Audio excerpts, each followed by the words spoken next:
बात आज की चैनल के कार्यक्रम मुद्दे पर मुद्दा, इसमें आपका स्वागत है। दोस्तों, आज का जो मुद्दा है वो हरियाणा और कश्मीर के चुनाव परिणामों को लेकर है।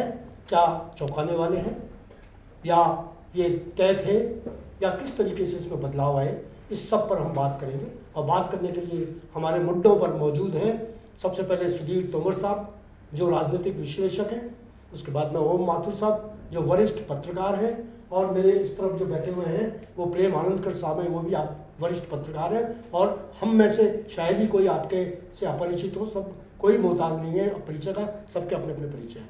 आज जो मुद्दे पर बात करेंगे वो मुद्दे पर बातचीत करने के लिए सबसे बढ़िया जो हमने किया है कि हम लोग आपस में बातचीत करेंगे इस मुद्दे पर। तो तोमर साहब, आपसे मैं गुजारिश करूंगा कि आप इस मुद्दे को शुरू करें।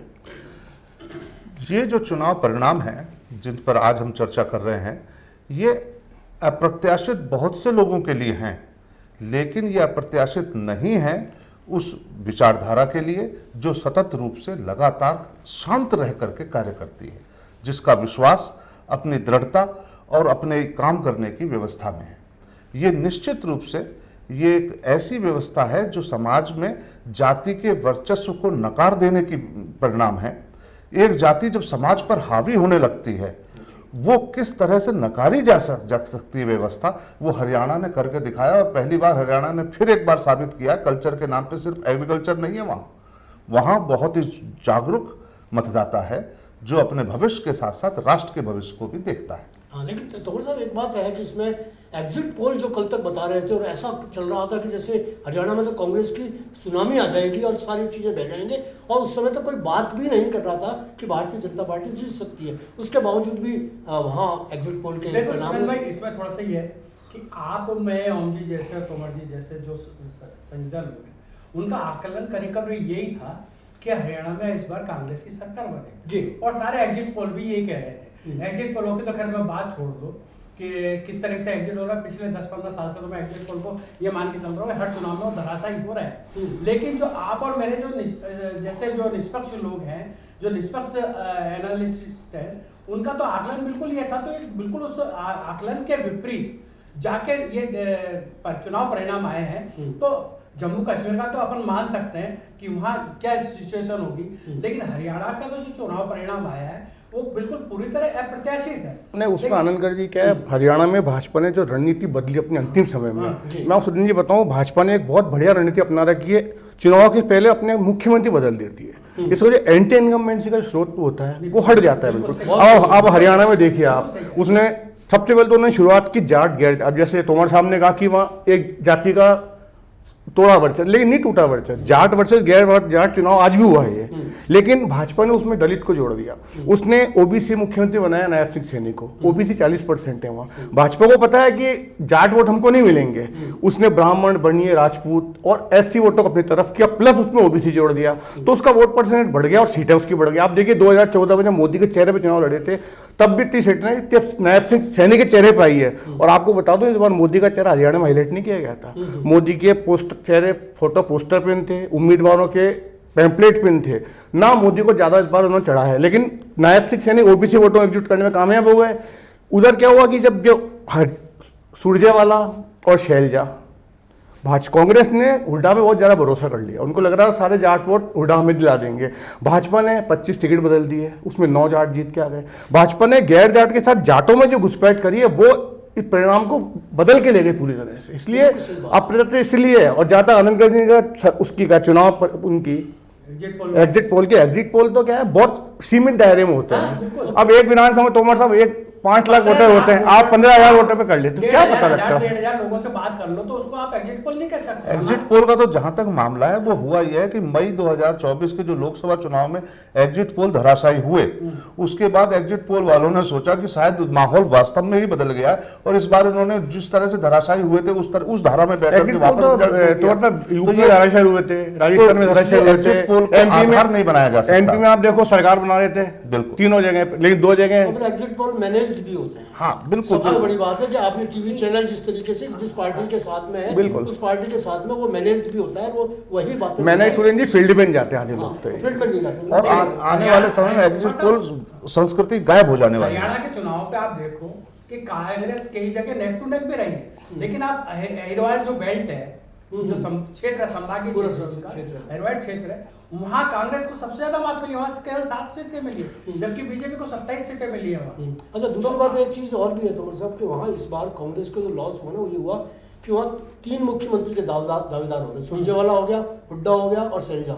अब वो तीनों के इनके आपस में समर्थक आपस में लड़ रहे हैं एक दूसरे को परास्त करने के लिए, तो इन्होंने ये बैठीबाजी और मुठभेड़ भी की है। नहीं सोरेन भाई, जैसा भी ओम जी ने कहा कि बीजेपी ने रणनीति बदली, बिल्कुल सही कह रहे हैं। कांग्रेस ने रणनीति नहीं बदली, कांग्रेस वो भूपेंद्र सिंह हुड्डा और शैलजा पे दाव लगा के चल रही थी। अब आप ये देखो कि जब बीजेपी नए चेहरे सामने ला रही है तो कांग्रेस ये प्रयोग क्यों नहीं करना चाहती? जो पुराने चेहरों पे हुड्डा और शैलजा की लड़ाई का कितना बड़ा खामियाजा हरियाणा में उनको फिर मुख्यमंत्री का आपने चेहरा बता दिया कि अगला मुख्यमंत्री ये होगा। हाँ, ये एक सबसे बड़ी बात थी कि अगला मुख्यमंत्री आपने बता दिया तो बाकी तो लोग आपकी कार सेवा करेंगे। आप देख लीजिए, हरियाणा से पहले भाजपा ने 4 राज्यों में मुख्यमंत्री बदले अपने। गुजरात में जब आनंदीलाल पटेल थे, उनको हटा के उसको बनाया भूपेंद्र पटेल को, उसके पहले उनको बनाया था, मैं नाम भूल रहा हूँ उनका, रूपाणी जी को बहुमत ले गए 17 में, फिर रूपाणी जी को हटाया 22 में, भूपेंद्र पटेल को बनाया, पूरा मंत्रिमंडल को हटा दिया गया। ये कितना बड़ा कदम होता है, वापस जीत के आए। उत्तराखंड में इन्होंने 2 मुख्यमंत्री हटा के धामी को बनाया और धामी चुनाव जीत के आया। एक कर्नाटक में इनका प्रयोग जरूर फेल हुआ, वहाँ जो उन्होंने बॉम्बे को बनाया था उनको हटा के, लेकिन वो सब। लेकिन आप देखिए ये कितना बड़ा रिस्क होता है। लेकिन इससे सबसे बड़ी बात होती है कि जो आपके खिलाफ आपके चेहरे को देख के जो चिड़ होती है मतदाता, वो दूर हो जाती है। और भाजपा ने दूसरी बात, भाजपा टिकट बहुत बदलती है। आप देखिए, आप 25 टिकट बदल दी है, 90 में 25 टिकट बदलना बहुत मायने की बात होती है। कांग्रेस दबाव में आ जाती है, दिक्कत हटा देती है, दिक्कतों को हटा देते हैं। आप देखिए मनोहर लाल खट्टर मुख्यमंत्री थे, उनके पूरे चुनाव अभियान में उनको दूर रखा गया हरियाणा से, केवल इसलिए कि आपके चेहरे से लोगों को नाराजगी है, इसलिए खट्टर पूरे चुनाव में। ये तभी संभव है जब कोई पार्टी कैडर बेस्ड होती है। तो बीजेपी एक कैडर बेस्ड पार्टी, अगर कोई व्यक्ति को हम बदलते हैं तो व्यक्ति के साथ उसके वोटर नहीं जाते। और नेतृत्व मजबूत होना चाहिए, नेतृत्व क्षमता। अब आप जिस तरह से हुड्डा ने ब्लैकमेल कर लिया पूरी कांग्रेस आवागमान को, 60 टिकट दिला दिए। राहुल गांधी इस समय भी जो कांग्रेस में अंदरूनी लड़ाई हो रही थी शैलजा के साथ और इस हुड्डा परिवार में, वो ये छवि को साफ करने में असफल रहे कि हुड्डा परिवार का एकाधिपत्य साबित बन जाएगा हरियाणा में चुनाव के बाद। सीधे हुड्डा जी के लिए और शैलजा जी के लिए बिल्कुल नाराजगी था साहब। अब जो दलित वर्ग, जिस दलित वर्ग से शैलजा जी आती है, उस दलित वर्ग का उनको पकड़ नहीं है। किसी समय थी हुड्डा जी की जाट वोटों पे किसी समय पकड़ थी, अब नहीं। लेकिन आप कांग्रेस के देखो, आप यही तो देखो ना कि कांग्रेस अभी तक उन पर भरोसा करके चल रही है और आप उन्हीं के आधार पर टिकटों का टेंडर कर रहे हो। भाजपा को फायदा जेजेपी से गठबंधन तोड़ने से भी हुआ। पिछली बार जेजेपी के 10 सीटें थी, अब उनको 1 सीट नहीं मिली। दूसरी बात क्या, आप देखिए हरियाणा ने इस बार बंसीलाल के परिवारवाद को, देवीलाल के परिवार, सबको उखाड़, चौटाला परिवार के सारे सदस्य चुनाव हार गए, जिसने हरियाणा में राज करा, जो जाट, वो सारे परिवार चुनाव हार गया। तो इसका मतलब क्या, मतदाता का मानस बदल रहा है। और ये बात आप मान के चलिए सुरेंद्र जी, जब एक समुदाय का वोटर एक साथ होता है तो दूसरे समुदाय डर के मारे एकजुट हो जाते हैं। अब जो खामोश, जो जाट वोट जो थे वो तो बहुत मुखर थे, लेकिन जो दूसरा वर्ग होता है ब्राह्मण, वो राजपूत, वो अपने आप एकजुट हो जाता है। उसको लगता है कि अगर ये आ गया तो हमारा क्या हो। तो वो जो एकजुटता होती है, उसमें दलित जुड़ गए, उसमें ओबीसी जुड़ गए, तो उसका फायदा भाजपा बहुत आराम से मिला और बहुत आराम से। और जो परिणाम किसी ने 13 एजेंसियों ने सर्वे किए थे, मेरे ख्याल में देश की पहला ऐसा एग्जिट पोल था इसमें किसी ने भी भाजपा सरकार की बात नहीं मानी थी। पहला एग्जिट पोल था जिसमें किसी ने नहीं मानते, वरना हर एग्जिट पोल में 1-2 एजेंसियां सर्वे में देते हो और सबका मानना था मैक्सिमम 55 सीट आएगी भाजपा की, कांग्रेस की। लेकिन आप देखिए सारे एग्जिट पोल फेल हो गए इसमें। और इसमें आप ये भी कह सकते हो, जो आप कह रहे थे अभी, कुछ पार्टी समर्थक चैनल भी होते हैं, कुछ अखबार भी होते हैं, लेकिन वो सारे के सारे कोई अनुमान नहीं लगा पाया कि इस तरह से भाजपा वापस कम बैक करेगी और तीसरी बार सरकार। एक ओम जी, एक और बात मेरे जहन में आ रही है, मैं आपसे डिस्कस करना चाहूंगा कि अब जो सवाल उठाए जाएंगे वो उठाने भी लग गया। ईवीएम, कांग्रेस ने तो बिल्कुल कह दिया कि ईवीएम जो है वो उसी ने कर दिया जोड़ तोड़। वो अपनी उस गलतियों पर, अपनी कमियों पर, अपनी उस पर नहीं जा रहे हैं, वो इस पर जा रहे हैं कि ये वो कर दिया। आज एक नेचुरल बात हुई भी कि चुनाव आयोग की जो वेबसाइट थी वो 1.5 घंटे तक कोलैप्स रही और 1.5 घंटे तक, और ये निर्देश दिए जाते रहे कि यही ऑल्टरनेटिव होंगे, अगर कहीं से दूसरे परिणाम अगर कोई चैनल देगा तो वो हम जिम्मेदार नहीं है उसके। तो ये ईवीएम का भी एक प्रश्न उठ रहा है। लेकिन आप बताइए, अगर आप हार रहे हो तो ईवीएम दोषी हरियाणा के अंदर, आप कश्मीर जीत रहे हो वहाँ ईवीएम ठीक है, बिल्कुल आपकी, मतलब वहाँ जीते लोकतंत्र की जीत हो गई या लोकतंत्र हार गया, ये कौन सी विडंबना है। ये कर्नाटक में अभी आज अपने प्रेस वार्ता करते हुए जयराम रमेश और पवन खेड़ा जी ने कांग्रेस की तरफ से प्रेस वार्ता की है। उसमें जयराम रमेश जी कहते हैं हर दीवार पे साफ लिखा हुआ था कि कांग्रेस सत्ता में आ रही है, लेकिन ये बताना भूल गए कि सिर्फ और सिर्फ उस दीवार पे लिखे हुए को साफ करने में भी कांग्रेस ही लगे हुए। अति उत्साह, ओवर कॉन्फिडेंस, उसी का रिजल्ट ओवर प्लस क्या इनको साल भर से लग रहा था कि हरियाणा में जाट जो पहलवान किसान और जो मुद्दे बने थे, इनको लग रहा था हम तो वैसे मैदान मार रहे हैं। ओवर कॉन्फिडेंस, हुड्डा की दादागिरी, राहुल गांधी की बात को समझ नहीं पाना, और कांग्रेस भाजपा की रणनीति जो बनती है वो बहुत शांत, भाजपा रणनीति बदल लेती है अपनी, ये रणनीति बदल ही नहीं पाते, ये उसी पे चलते हैं रस्ते पे, और ये होता है उसी पे। और शैलजा को अगर अलग कर देते तो हो सकता है कांग्रेस के लिए जीता हुआ ये चुनाव कांग्रेस के लिए जीती हुई बाजी हार जाने जैसा है। और मैं तो कह रहा हूँ अगर ये हरियाणा चुनाव कांग्रेस ऐसे माहौल में अगर कांग्रेस हारी है तो कांग्रेस का भगवान वाली के सुरेंद्र जी, मतलब ऐसा मैदान साफ हो आपका, वहां आप चुनाव हार रहे हो तो आप क्या, वो भी 90 सीटों पे, अब आप महाराष्ट्र में लड़ोगे 250 सीटें हैं, वहां जहाँ आपके साथ 3 सहयोगी दल हैं आपके, तो कैसे बंटवारा करोगे सीटों और चुनाव कैसे लड़ोगे आप वहां पे? मोदी की बात को ऐसे समझा दूं कि आपके सामने किसी ने थाली परोस के रख दी और आप उठा के निवाला नहीं खा पाओ और थाली किसी और के पास चले जाए, तो यही हाल हरियाणा में कांग्रेस का हुआ है। बिल्कुल अच्छा, बिल्कुल जमीन तैयार थी इस बार तो कांग्रेस के लिए, फिर क्यों आई? अच्छा, अब कांग्रेस ने ऐसा बयान आ रहा कि हम इलेक्शन कमीशन को शिकायत करेंगे। भैया, जो आपने जनादेश जनता ने दिया है उसको स्वीकार कर लो ना, आप दोषारोपण क्यों कर रहे हो? जहां आप जीत जाते हो तुम्हारी ईवीएम खराब नहीं होती है, और जहां हार जाते हो पिट जाते हो तुम्हारी ईवीएम खराब हो जाती है। यार ये कैसी बातें हैं? क्रिकेट की दुनिया में जो देश क्रिकेट खेलते हैं, और जो हमारा देश तो बहुत ज्यादा क्रिकेट को पसंद करने वालों लोगों का देश है, हम जानते हैं कि साउथ अफ्रीका और ऑस्ट्रेलिया बहुत अच्छी और मजबूत टीमें हैं, लेकिन अमूमन जब भी फैसले की घड़ी आती है साउथ अफ्रीका निर्णायक क्षणों में पिछड़ जाती है, और ऑस्ट्रेलिया पिछड़ी हुई स्थिति में भी निर्णायक क्षणों में आगे निकल जाती है। तो इस तरह से साउथ अफ्रीका को चोकर कहा जाता है, क्योंकि वो मारक क्षमता जब चाहिए होती है तब चूक जाती है। कांग्रेस की स्थिति साउथ अफ्रीका जैसी होती जा रही है, जिसमें कि जब भी मारक क्षमता की स्थिति आती है, जब जीत सुनिश्चित दिखने लगती है, तब वो पीछे रह जाती है, क्योंकि लास्ट जिसे कहते हैं मरजीवड़ा होना, वो मरजीवड़ापन का अभाव होता जा रहा है, रणनीतिक स्तर पर भी और संघर्ष के स्तर पर, नेतृत्व के स्तर पे भी। रोमन साहब, कांग्रेस में बहुत असमंजस की स्थिति है, वो समझ राहुल गांधी के नेतृत्व को हुड्डा अशोक गहलोत स्वीकार नहीं कर पाता। अब देखिए अशोक गहलोत ने राजस्थान में पूरी दादागिरी की विधानसभा चुनाव टिकट वितरण में। दूसरा एक चीज यही होगी कि राहुल गांधी जितनी मेहनत कर रहे हैं कांग्रेस को वापस लाने के लिए, उतनी मेहनत कोई कर नहीं सकता, लेकिन वही बात जो भाजपा में मोदी जी के साथ थी वही इधर राहुल गांधी के साथ है। हरियाणा में आपने देखा कि राहुल के अलावा कोई चेहरा नहीं था जिस पर वोट दिए जा सकें, उनका कोई विस्तार। लेकिन इसमें एक बात हम सुरेंद्र जी आपको भाजपा ने अपने नेतृत्व का विस्तार किया है, युवा नेतृत्व आगे लेके आई है भाजपा। आप मुझे बताइए हरियाणा में आज हुड्डा, इनको कब से हम देख रहे हैं, हुड्डा, शैलजा, रणदीप सुरजेवाला, अब आप कांग्रेस में, भाजपा में, राजस्थान की बात कर लीजिए आप, जो पहले स्तर का नेतृत्व था कहाँ नजर आता है? बिल्कुल आप देखिए मंत्रिमंडल में लग रहा है 25 सदस्यों में से 13-14 पहली दूसरी बार जीते हुए, मुख्यमंत्री खुद एक बार जीत के आए हुए, डिप्टी सीएम 2 बार जीते। तो जो नेतृत्व का विस्तार है और कार्यकर्ताओं भरोसा उनको तैयार करने की जो क्षमता भाजपा में है वो कांग्रेस में नहीं है। बात सही है, पब्लिक बदलाव भी चाहती है, और जब तक आप चेहरे नहीं बदलते। एक और अंतर आया है, वो ये आया है कि मोदी जी की स्वीकार्यता भाजपा में सर्वोपरि के रूप में है, कि जो मोदी जी का इशारा हो गया तो वो काम होना है। राहुल गांधी ने इस स्थिति को भांपते हुए पूर्व में भी एक प्रयास किया कि जब सीटें आप पार्टी कोई सीट जीतने की स्थिति में नहीं थी, फिर भी राहुल गांधी ने कहा कि आपके साथ समझौता क्यों नहीं हो सकता, अर्थात कुछ थोड़ा बहुत भी वोटों का बंटवारा ना हो इसके लिए वो प्रयासरत थे।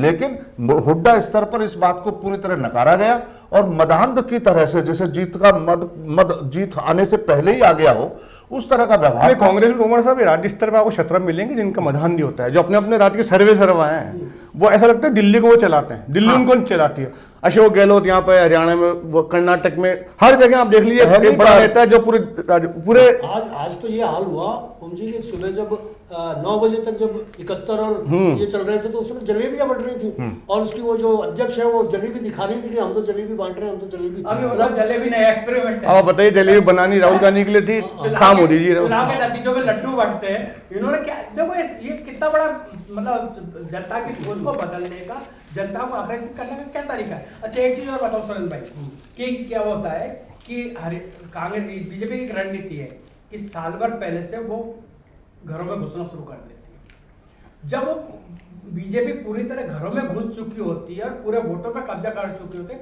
तब कांग्रेस की नींद जगती है और तब कांग्रेस प्रयास शुरू करती है।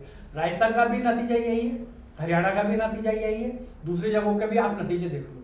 लेकिन बीजेपी कांग्रेस वाले क्या करेंगे कि वो 2 महीने 3 महीने पहले चेतेंगे, उसमें भी उनकी आपसी गुटबाजी और नेतृत्व की जो लड़ाई है वो चलती है। हरियाणा में भी यही हुआ है। बिल्कुल सही कह रहे हैं आप, लेकिन मेरे ये मैं सवाल आप लोगों से डिस्कस करना चाहता हूँ कि इसका राष्ट्रव्यापी हरियाणा के परिणामों का राष्ट्रव्यापी परिणाम क्या निकलने वाले हैं, राष्ट्रव्यापी बदलाव क्या आएगा भाजपा में भी और कांग्रेस में भी, पहले तो ये, और फिर ये भी अपन बात को विचार कर सकते हैं अपन कि अगर राष्ट्रव्यापी बदलाव आया तो संघ और इनके जो वो हैं, इनके लड़ाइयाँ चल रही हैं इनकी आपस में, उस पर भी क्या फर्क पड़ेगा? देखिए सुरेंद्र जी, मोदी की जो छवि पे डेंट लगा था लोकसभा चुनाव के बाद, उसमें जरूर सुधार होगा बिल्कुल, क्योंकि निश्चित रूप से मोदी की गारंटी, मोदी है तो मुमकिन है, एक अकेला सब पे भारी नारे अचानक दब गए थे और लोगों को लगने लगा था कि मोदी भी केवल भाषणों से चल रहे हैं। पर निश्चित रूप से अब जो चुनाव जीतने हैं उससे फर्क पड़े। दूसरी बात, इस चुनाव का इम्पैक्ट महाराष्ट्र और झारखंड में पड़ेगा, क्योंकि राजस्थान के उपचुनावों में पड़ेगा। बिल्कुल, क्योंकि महाराष्ट्र में क्या है कि जो